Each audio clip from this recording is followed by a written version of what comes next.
এখন আমাদের বাড়ির এদিকে মাছালা প্রায় ঢোকে না বললেই চলে। আজকে অনেক দিন বাদে একজন মাছালা এসছে। আর তোমরা তো জানোই, যেহেতু তোমাদের দাদাভাই সকাল টাইমটা একদম টাইম পায় না বাজার আনার জন্য, সেই কারণে ওই বাড়ির সামনে থেকে সবজি টবজি নিয়ে কোনো রকমে চালাই, কিন্তু মাছটা আর খাওয়া হয় না। সেই যে তোমাদের দাদাভাই 2-3 রকম মাছ নিয়ে এসেছিলো, সে তো কবেই শেষ হয়ে গেছে। আর আমি খুব একটা এখন মাছ ভালো খাই না, কিন্তু আমি আগাগোড়া কিন্তু মাছ খুব ভালো খেতাম, জানো তো। ছোটোবেলার থেকেই আমি মাছ খুব ভালো খাই, মানে মাছ ভাত হলে আমার আর কিছু দরকার হয় না। এইটা তো ইদানিং এই প্রেগনেন্সির জন্য আমি মাছ খেতে পারি না এখন শেষের দিকটায় এসে। তো সকালবেলা দেখো মা কাজ করতে করতেই আমিও ঘরের ভেতরে কাজ করছিলাম, মা বাইরের দিকের কাজগুলো করছিল। আর মাকে বলেছিলাম কোনো সবজিওয়ালা কিংবা যদি কোনো মাছওয়ালা আসে তাহলে আমাকে ডাকবা। তো দেখি একজন মাছওয়ালা এসছে অনেক দিন বাদে, আর বেশ পছন্দসই দুটো মাছ নিয়ে এসছে। একটা হচ্ছে ওই গাং মোরলা আর একটা হচ্ছে ভোলা মাছ। তো আমি নিলাম 50 টাকা 50 টাকা করে দুটো মাছ নিলাম 100 টাকা। আজকে তো আমার জামা কাপড় কাচার দিন, আর আজকে সকালবেলার থেকে করেছিল পুরো অন্ধকার, মনে হচ্ছিল এই মনে হয় বৃষ্টি নামবে। মা বলছিল কি করবি, জামা কাপড় কি ভেজাবি? আমি বললাম ভিজিয়ে তো দাও, পরেরটা পরে দেখা যাবে। ভাগ্যিস ভিজিয়েছি, তারপরে একদম ঝলমলে আকাশ আর সুন্দর রোদ। দেখেছো, কাজ করতে করতে পুরো ঘেমে নেমে এক হয়ে গেছি, কারণ ঘরের অনেক কাজ হয়ে গেছে। বাজে দেখো এখন এই 9টা বাজতে 10 মিনিট মতো বাকি। কাজ করছি আর হাঁপিয়ে যাচ্ছি, আবার একটু বসি আবার কাজ করি।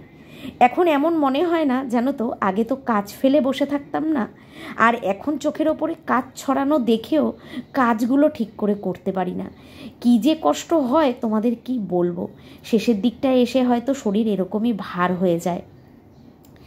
তো দেখো রান্নাঘর তো পুরো ছড়ানো, তোমাদের দাদাভাই খাবার নেবে বলে রান্নাও মা সকালবেলা বসিয়েছিল, ভাতও হয়ে গেছে আমাদের, কিন্তু লাস্ট পর্যন্ত তোমাদের দাদাভাই খাবার নেয়নি, কারণ আজকে নাকি ও এক জায়গায় থাকবে না, সেই কারণে বলল ভাত দিও না, নেব না।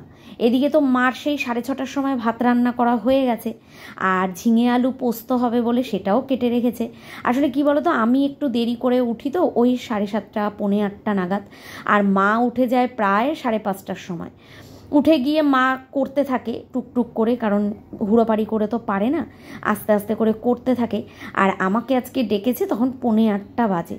উঠলাম, উঠে রোজের মতো ওই মুখ চুখ ধুয়ে ঠুয়ে একটু বসলাম। তারপরে একবার তো তোমাদের দাদাভাই আর আমার মার চা খাওয়া হয়ে গেছে, আবার আমাকে চা করে দিল, আবার ওরা দুজনও চা খেলো। চা দিয়ে বিস্কুট দিয়ে খেয়ে ঠেয়ে ভাবলাম তরকারিটা বসাবো। তো তোমাদের দাদাভাই তারপরেই বলল যে খাবার নেব না, থাক তোমার করতে হবে না।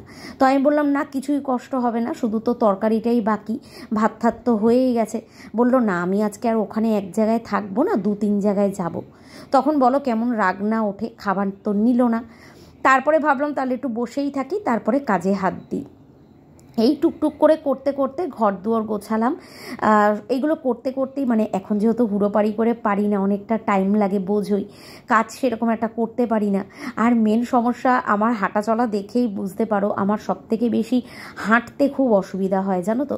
তো আস্তে ধীরে করে হাঁটি, হেঁটে হেঁটে ওই যতটুকু কাজ করার ততটুকু করি। আসলে মাও আস্তে আস্তে টুকটুক করে করে, আর আমিও যখন করি আস্তে ধীরেই করি, সেই কারণে সময়টা একটু বেশি লাগে। তো চলো, সময় বেশি লাগুক, হুড়োপাড়ির কোনো দরকার নেই।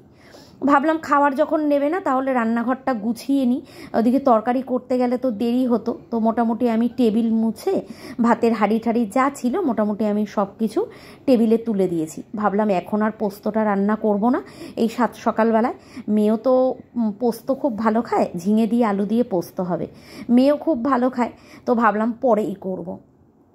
রান্নাঘরটা পরিষ্কার করতে নিয়েছি, আর এটা করতে সবথেকে বেশি আমার টাইম লাগে, আগাগোড়াই টাইম লাগে, এখন আরও একটু বেশি টাইম লাগে। কেন জানো তো, মা তো করে, আর মা মার মতো চারিদিকে ছড়িয়ে ছিটিয়ে করে, আর পারে না গুছিয়ে গুছিয়ে করতে, ছড়িয়ে ছিটিয়ে করে। এবার যখন আমি রান্নাঘরে ঢুকি আমার আর মানে ভালো লাগে না, তখন মনে হয় ওই পারফেক্টভাবে একটু গোছানো না থাকলে না ভালো লাগে না। তো আমি ওই লাস্ট ফিনিশিংয়ে মার যখন দেখি রান্নাঘরের দিকে মোটামুটি হয়ে গেছে, তখন থেকেই আমি তারপরে গোছানোটা করি। তারপরে বেলার দিকে যা রান্নাবান্না হয় সেগুলো মা কেটে কুটে ধুয়ে সব আমাকে একদম ওপরে তুলে দেয়, আমি শুধু দাঁড়িয়ে দাঁড়িয়ে রান্নাটা করি। মা রান্না করতে চায়, জানো তো, তোমরা এর আগে অনেককেই বলেছো তুমি মায়ের হাতের রান্না পছন্দ করো না। দেখো, পছন্দ করে না এরকম কোনো ছেলেমেয়ে নেই যে মায়ের হাতের রান্না পছন্দ করে না। সত্যি কথা বলতে জানো তো, মা এখন অনেক কাজ করে আমার সংসারে, কিন্তু ওই যে উপায় নেই, চোখ বন্ধ করে শুধু দেখি। আমি জানি মার অনেকটা কষ্ট হয়, কিন্তু কি বলো তো, আমারও তো কোনো উপায় নেই, আমিও এখন আর ওগুলো করতে পারি না। মা করতে থাকে তো আমার নিজেরই খুব কষ্ট লাগে যে যেই মাকে দুদিন আগে আমি সেবা করে সুস্থ করে তুলেছি, আর আজকে সেই মা আমার সংসারে এসে এইভাবে কাজ করছে। তো আমার নিজেরই খুব খারাপ লাগে, জানো তো, মানে যতটা পারি, আমি যতটা পারি ততটা আমি কাজ করতে থাকি। কিন্তু দেখো, মায়ের মন সেটা কি আর মানে? মা তো একটুও ধৈর্য নিয়ে বসে না, মানে আমি যেটাই করতে যাব সেটাই আমার ঘাড়ের ওপরে এসে দাঁড়িয়ে থাকবে, সর এটা আমি করছি, সর ওটা আমি করছি। কষ্ট হয়, কষ্ট কি হয় না? আমার দাঁড়িয়ে দাঁড়িয়ে রান্না করতে সত্যিই এখন খুব কষ্ট হয়, কিন্তু কি বলো তো, শুধু মায়ের মুখের দিকে তাকিয়ে রান্নার কথাটা মাকে বলি না, কারণ আমার মার হাইট দেখেছো একটু শর্ট, তো আমাদের রান্নাঘরের মানে গ্যাসের তাকটা আমার মার থেকে অনেকটা উঁচু, আর উঁচু হয়ে যখন এবার গ্যাসটাও উঁচু, তার ওপরে কড়াই কিংবা হাঁড়ি বসলে সেটা আরও উঁচু হয়ে যায়। এবার মার পক্ষে না, মার এমনি ডান সাইডটা একদমই অকেজো, তো সেই কারণে মা না পারে না, জানো তো, ওই ডান হাত দিয়ে একভাবে খুন্তি নাড়িয়ে রান্না করতে। মাকে যখন আমি সব কাজে না করি, মা জোর করে কাজগুলো করতে যায়, কিন্তু যখন জানো তো রান্নাটা না করি তখন মা আর জোর করে না।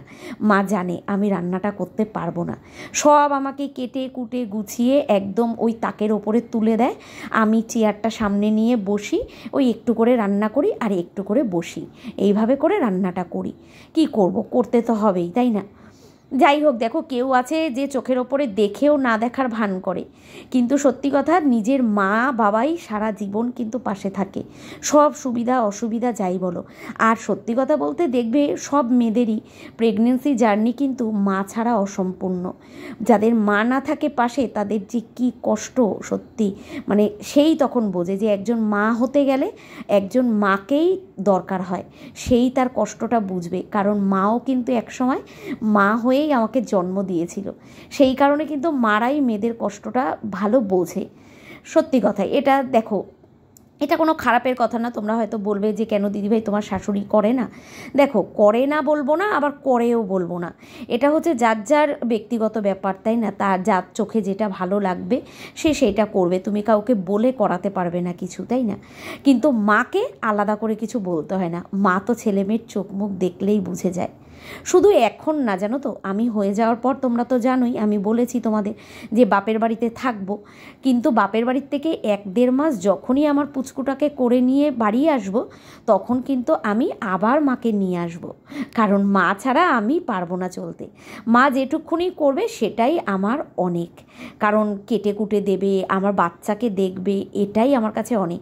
তখন তো আমি একদম ঝরঝরে হয়ে যাব, কাজকর্ম নিয়ে অত চিন্তা নেই।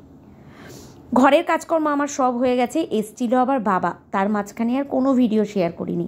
তো দিদি আসলো, দিদির মতো কাজ করলো। আজকে যেহেতু কাঁচা ধোয়া হয়েছে, অনেক জল ভরে রেখেছিলাম আর কাঁচা ধোয়া হয়েছে, জল নেই, সেই কারণে সিঁড়ির ঘরটা দিদি ধোয়াতেও পারেনি, জল আসেও নি তখনও। আমি দিদিকে বললাম চলে যাও, আমি পরে ধুইয়ে দেবো। তো দিদি তো চলে গেল সব কাজ করে, তারপরে বাবা এসছিল, আবার হাত পা ধুয়ে ঘরে ঢুকলাম। বাবা নিয়ে এসছে 1 গাড়ি ফল, পরে পরে তোমাদের দেখাচ্ছি। বাবা নিয়ে এসছে, আজকে বাবার গাড়ি ছুটি ছিল, তো বাবা এসছিল, বাবা নিয়ে এসছে ফল টল সমস্ত কিছু নিয়ে এসছে। আর মাকে জিজ্ঞাসা করছিল যে কবে আবার বাড়ি যাবা, তো মা বলছিল এইবার রবিবারটা সকালবেলা যাব না, বা শনিবার রাতেও যাব না, কারণ তোমরা জানোই শনিবার জন্মাষ্টমী আর রবিবার হচ্ছে নন্দ উৎসব। তো দেখো, সেই রকমভাবে তো এইবার কিছু করতে পারবো না, ওই যতটুকু মা পারবে একটুখানি না করে দিলেও তো হয় না, আমার মন তো মানবেই না যে গোপালকে কিছু দেব না, ওই মেয়ে আর মা মিলে যতটুকু পারবে ততটুকুই করে দেওয়া হবে। দিদি তো কেচে ঠেচে দিয়ে চলে গেছে, কিন্তু ছাদে যেহেতু এখন মেলি না, ওঠানোরও কোনো ব্যাপার নেই। তবে দিদি জানো তো বলে, আসলে কী বলো তো, আমি মেলতে দিই না, তো জামা কাপড় মেলাটা না আমার কারোর পছন্দ হয় না। জামা কাপড় কাচার পর একটু টেনে টেনে মানে ঝেড়ে ঝেড়ে জামা কাপড় মেললে না জামা কাপড় কুঁচকে থাকে না। প্রথম যখন দিদি কেচেছিল তখন দিদি ছাদে গিয়ে আমাকে মেলে দিয়েছিল, কিন্তু ওই মেলা দেখে না আমার একটু পছন্দ হয়নি, জামা কাপড় সব কুঁচকে ছিল। আমি আবার দিদিকে বললাম, না তোমার মেলতে হবে না, তুমি শুধু ছাদে তুলে দিলেই হবে। এইবারে দেখো বাইরে তোমাদের দাদাভাই এত তারটা নিয়েছে, আর আমার তো কোনো দরকারই নেই ছাদে ওঠার, কারণ ওই উঠলে আবার জামা কাপড় নামানো নিয়ে হেভি সমস্যা। মাও উঠতে পারে না, আর মেয়েকে মানে মনাকে একবারের বেশি দুবার বললে না ও ছাদে উঠতে চায় না। ও সব কাজ করবে, কিন্তু ওই বারবার করে জামা কাপড় দেওয়া তোলা এগুলোও করতে চায় না। আর তোমাদের দাদাভাই যেহেতু সামনের দিকে তারটা নিয়ে দিয়েছে, ভালো রোদ পড়ে, তো সেই কারণে সব জামা কাপড় আমি এদিক দিয়ে মেলে দিয়েছি। এখনও পুরো জামা কাপড় মেলা হয়নি, জল চলে এসছে, সিঁড়ির ঘরটা ভালো করে ধুয়ে দিলাম। আর এই দেখো বালতিতে এখনও জামা কাপড় রয়েছে, এগুলোকেও আমি মেলবো, সব এদিক ওদিক করে সব জামা কাপড় মেলবো। তারপরে বসবো কিছু ঠাকুরের বাসন মাজতে, কারণ আজকে ঠাকুর ঘরটা পরিষ্কার করব, ওটা তোমাদের পরে বলছি। তো বাসন কোসনগুলো পেতলেরগুলো আমি মেজে দিই, কারণ মার তো হাতে জোর পায় না, ওই পেতলের বাসনগুলো পরিষ্কার হয় না, সেই কারণে স্টিলেরগুলো মা সব মেজে দিয়েছে, পেতলেরগুলো রয়েছে, পেতলেরগুলো আমি মেজে ঠেজে আজকেই পরিষ্কার করে রাখবো। কারণ কালকে বৃহস্পতিবার, কালকে ঘট ঠট বসানোর ব্যাপার আছে, মেয়ে পুজো দেবে, তো সেই কারণে আমি আজকে সব কিছু মেজে ঘষে পরিষ্কার করব। আর আজকে ঠাকুর ঘরটাও পরিষ্কার করার ইচ্ছে আছে।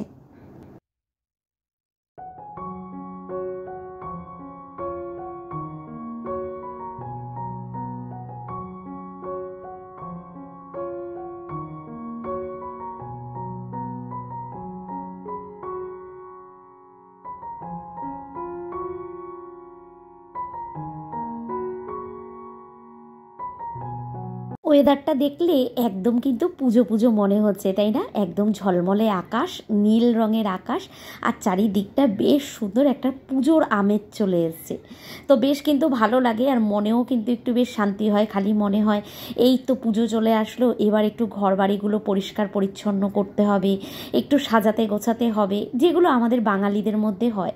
আমরা বাঙালিরা দেখবে যেরকম নিজেরা সাজতে পছন্দ করি, সেরকম কিন্তু পুজো আসার আগে আমরা ঘর বাড়ি ঠাড়ি কিন্তু সব কিছুই সাজিয়ে রাখতে পছন্দ করি। আমার তো খুব ভালো লাগে, যতই শরীর খারাপ থাকুক আর যাই থাকুক।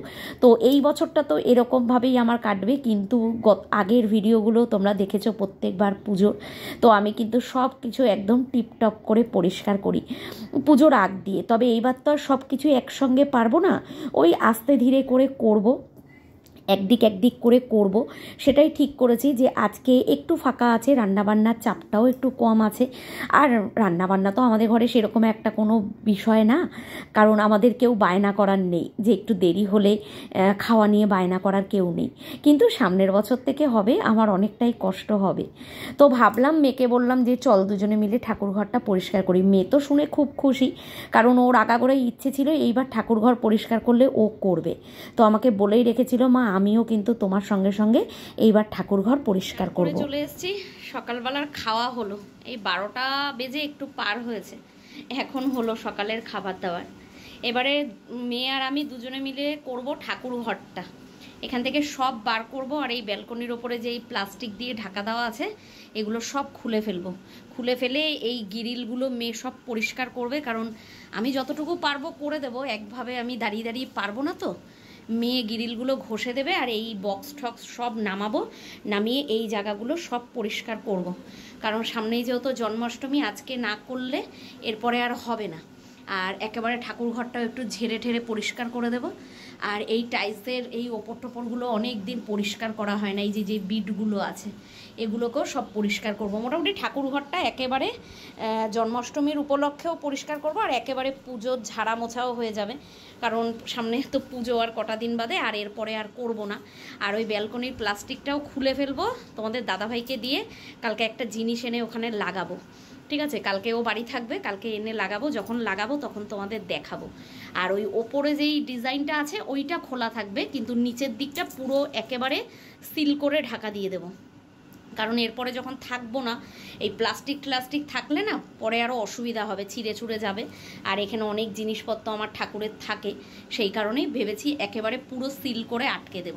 কালকেও আনবে, তখন তোমাদের দেখাবো, সেই কারণেই আজকে আরও পরিষ্কার করছি। গোপালের খাট ঠাট সব কিছু এখন বার করে মেয়েকে বললাম আমাকে সিঁড়ির ঘরের দিকে দিয়ে দিতে, আমি ওগুলো সব পরিষ্কার করি বসে বসে, আর মেয়ে গ্রিলগুলো এই টাইলসগুলো এগুলো সব পরিষ্কার করুক। দুজনে মিলে করব, একটু টাইম লাগবে কিন্তু তাড়াতাড়ি হয়ে যাবে। আর রান্না এখন কিছু করব না, সোফার বালিশগুলো রোদে দিয়েছি। তো দাঁড়া আসছি মারে। তো মেয়ে এখনও স্নান করেনি, জামা কাপড়টা ছেড়ে এসছে, স্নান পরে করবে বলেছে, পরিষ্কার করে তারপরে সোফার বালিশগুলো পরে পাতবো। আর ওদিকে রান্নাবান্না এখন কিছু না, রান্নাবান্না পরে করব। শুধু রান্না, বেশি কিছু হবে না, রান্না হবে ঝিঙে আলু পোস্ত হবে, আর ওই যে ভোলা মাছটা আছে, যে ভোলা মাছটা নিয়েছি, ভোলা মাছটা রান্না হবে। মা কেটে কুটে সব গুছিয়ে রাখুক, রান্না পরে করব।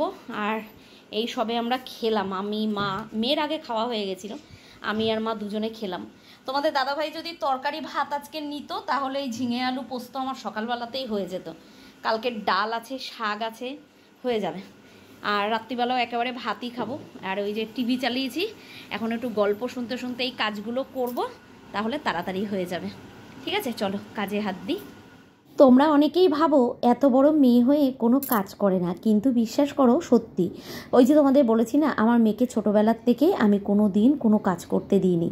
ওই যে বাবা মার আদরের সন্তান হলে যা হয়, আর ওকে কাজ করতে দিলে তোমাদের দাদাভাই খুব রাগ করতো, জানো তো, এটা হচ্ছে মেন কথা। তবে এই যে পরিস্থিতি এখন এমন এসে দাঁড়িয়েছে, সত্যি কথা মেয়েরাই মা হয়ে ওঠে। তো সত্যি কথা বলতে আমার মেয়ে না খুব বোঝে, জানো তো, যে আমার এটাতে কষ্ট হবে, আমার ওটাতে কষ্ট হবে। তো সেই কারণে ও কিন্তু সব কাজে এখন আমাকে হেল্প করে। এই যে ঠাকুরঘর থেকে দেখো যত ভারী ভারী জিনিস সব আমাকে বার করে দিয়েছে, এইবারে বসবেও গ্রিল ঘষতে। এদিকের কাজে আমরা হাত দিতে দিতেই এসছে আবার দিদি নিয়ে এসছে ওই বিস্কুট, দুধ, চিড়ে ভাজা, নানা রকমের খাবার দাবার নিয়ে এসছে। আসলে মাকে দেয় দিদি, বুঝেছো, প্রত্যেক মাসে 2-3 বার করে বাড়িতে গিয়ে দিয়ে আসে, বাপের বাড়িতে গিয়ে। এবার মা যেহেতু আমার কাছে আছে, তো দিদি এসে এসে দিয়ে যায়। তাই দিদিকে জিজ্ঞাসা করছিলাম, কী রে তোদের ঘরের জল কত দূর? তো দিদিদের ঘরের জল নেমে গেছে, পুরো জল নেমে গেছে, তবে দিদির এখনও পুরো পরিষ্কার করা হয়নি। বলছে একেবারে করতে পারবো না, কারণ জল উঠলে না মেন মেঝেটা নষ্ট হয়ে যায়।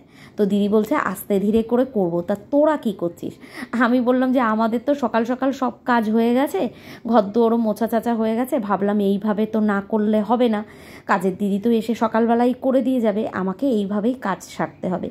তো আজকে ঠাকুর ঘরটা ধরেছি, যেই না প্লাস্টিকটা খুলেছি, বিশ্বাস করবে না, আমাদের গ্রিলের রঙটা তোমরা দেখতে পাচ্ছ, ক্যামেরাতে বোঝাই যাচ্ছে না, ওই দেখো আমার মেয়ে দেখাচ্ছে, এত নোংরা হয়েছে, মানে গ্রিলের কালার পুরো চেঞ্জ হয়ে গেছে।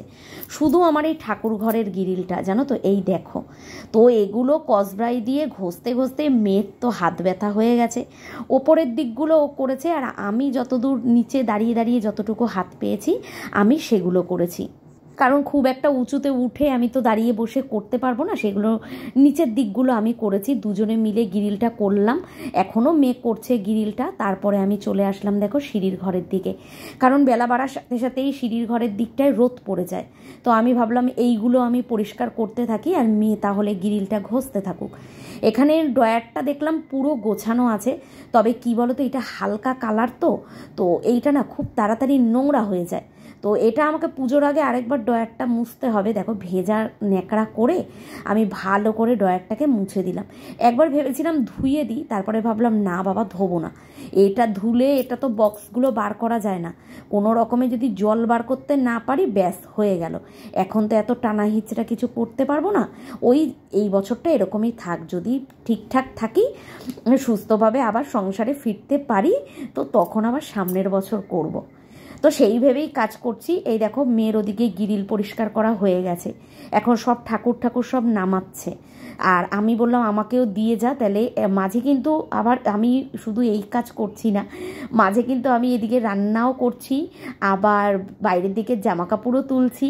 মা তো সব কেটে কুটে দিয়েছে, মাও বাসন কোসন গুছিয়েছে, আমি জামা কাপড় তুলে তুলে এনে দিয়েছি, মা সেগুলো ভাঁজ করেছে।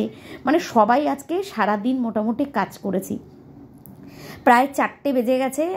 তো সব কিছু কাজ সেরে উঠতে বোঝোই এইসব দেখো ঘর বাড়ি তো করলেই হলো না, ঘর বাড়ির পেছনে কিন্তু অনেক খাটাখাটনিও আছে। আমার মেয়ে তাই বলছে, পরিষ্কার করছে আর আমাকে একটু একটু করে ডাকছে, মা এই দেখো, মা এই দেখো। তো আসলে কী বলো তো, এই যে আগের বার করেছে, মানে করেছি 2-3 বার আমি এইভাবে ঠাকুরঘর পরিষ্কার করেছি, মেয়ে তো আজকে ঘৃণাই পাচ্ছিল, বলছে মা এত নোংরা পড়েছে। তাই আমি বলছিলাম দেখ এতদিন আমি করেছি তো তাই বুঝিসনি, ওপর দিক থেকে পরিষ্কার পরিষ্কার দেখতে খুব ভালো লাগে, দেখেছিস তো? খুব সুন্দর করেছে জানো তো, একদম আমার মন পছন্দ মতো করে মেয়ে আজকে একদম চারিদিকটা পরিষ্কার করেছে। দেখো টাইলসের ওপরগুলো মানে সার্ফের জল করে কসব্রাইট দিয়ে পুরো ডলছে।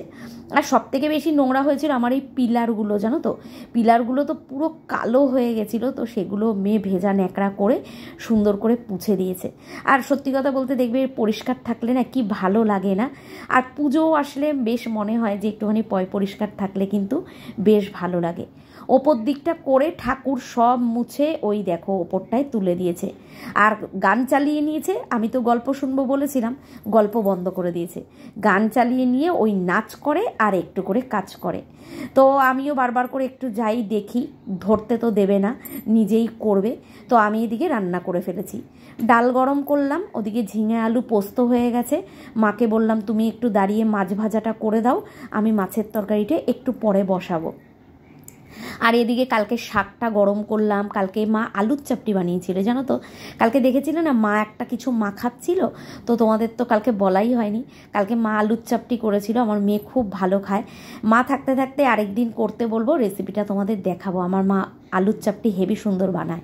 তো ওইটাই অল্প একটু ছিল, গরম করেছি, ঝিঙে আলু পোস্ত হয়ে গেছে। আর দেখো এক ঝুড়ি ফল, ওটা বাবা এনেছে, সকালেই বললাম।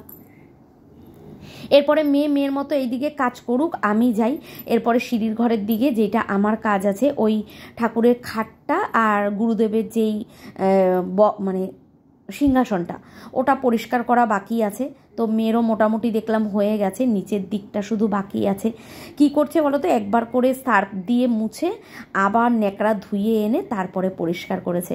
এই দেখো ওপর টোপর সব সুন্দর করে ঝেড়ে দিয়েছে, আমাকে আর আলাদা করে কিচ্ছু বলতে হয়নি, নিজে নিজেই আজকে পুরো কাজগুলো কমপ্লিট করেছে।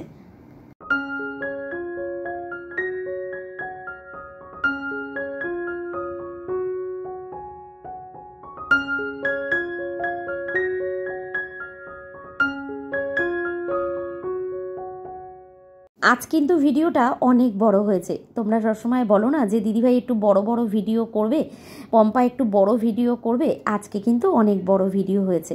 আসলে সারাদিন অনেক কাজকর্ম, আর কাজকর্ম দেখতেই তোমরা বেশি পছন্দ করো, তো ভাবলাম কোনো কিছু স্কিপ না করে গিয়ে চলো আজকে একটু বড়ই ভিডিও হোক। কারণ এই যে আবার কবে শরীরটা খারাপ লাগবে, আবার কবে ডুব দিয়ে দেবো তার কোনো ঠিক নেই। তো ভাবলাম চলো যতদূর পারি ততদূর দেখাই। কাঠের জিনিসের কিন্তু সৌন্দর্যই আলাদা সারা জীবনই, তাই না? দেখো একটুখানি খাটগুলো মোছাতেই কীরকম সুন্দর চকচকে হয়ে গেছে। তো মেয়েকে বললাম একটু রোদের দিকে দে, কারণ আমি ভেজা ন্যাকড়া করে মুছেছি, বুঝেছো, আর বেশ সুন্দর ঝকঝক করছে। এদিকে তো ড্রয়ারটা পুরো পরিষ্কার করে দিয়েছি। মেয়ে বললো মা তাহলে তুলে দিই, আমার ঠাকুর ঘরটা পুরো পরিষ্কার করা হয়ে গেছে। আমিও ভেবেছি এবার কি বলো তো, এরপরে যেদিন পরিষ্কার করব না সব একসঙ্গে করব না, পুরো ঘর একসঙ্গে নিয়ে নিলে পারবো না। এই বারান্দার দিকটা একদিন করব, রান্নাঘরের দিকটা একদিন করব, আর ঘরটা একদিনে করব।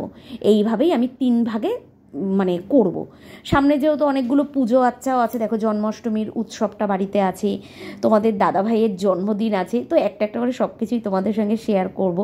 তো এখানে দেখো এই যে ভোলা মাছটা আজকে একদম ওই একটুখানি জিরের গুঁড়ো লঙ্কার গুঁড়ো ঠুড়ো দিয়ে রান্না করেছি, সর্ষে বাটা দিইনি।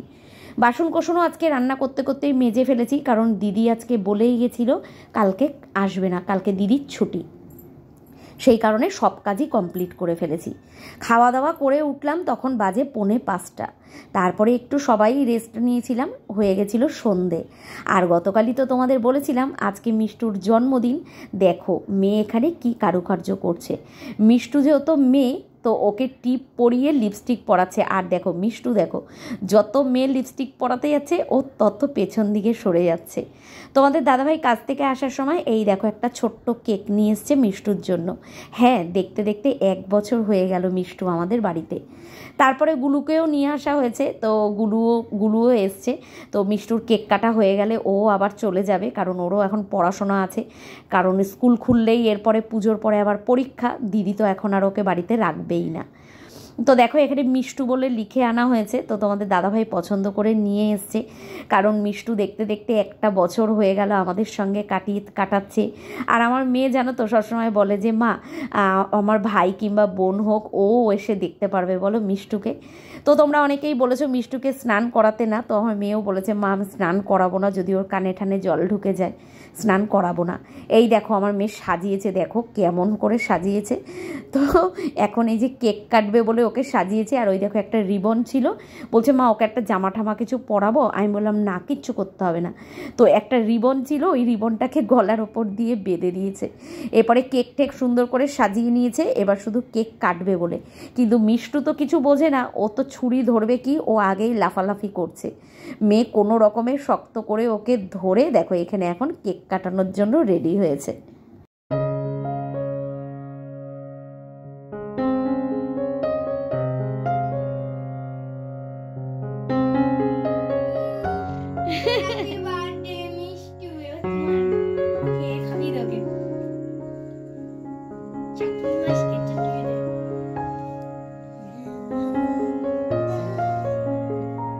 মিষ্টুর কেক কাটা তো কমপ্লিট। তো চলো ভিডিওটাও কিন্তু এখানেই শেষ করব, এরপরে অনেক বড় হয়ে গেছে অলরেডি। ওই দেখো মিষ্টুকে এখন একটু কেকও খাইয়ে দিচ্ছে।